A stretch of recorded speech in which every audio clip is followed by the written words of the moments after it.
Assalamu Walaikum. Hello friends, how are you? Welcome back to my another video. In this video, I am going to show you how to change font opacity in InDesign.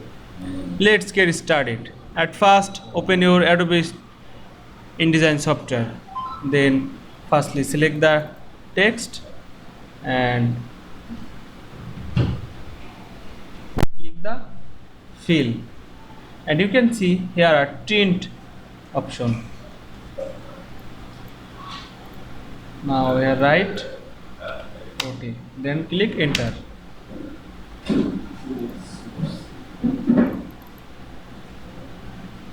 Then again select the another text and click the fill and 50.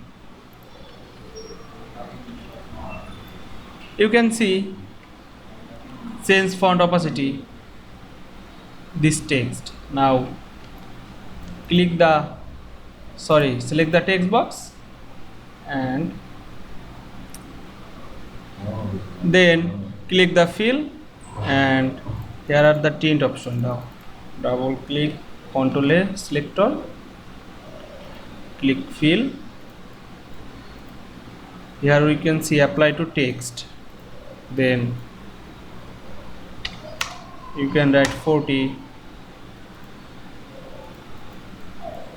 and choose 16, click enter, then click selection tool. Now you can see change font opacity in InDesign very easily. I hope you enjoyed my video. Please like, comment, share and subscribe my channel. Thanks for watching.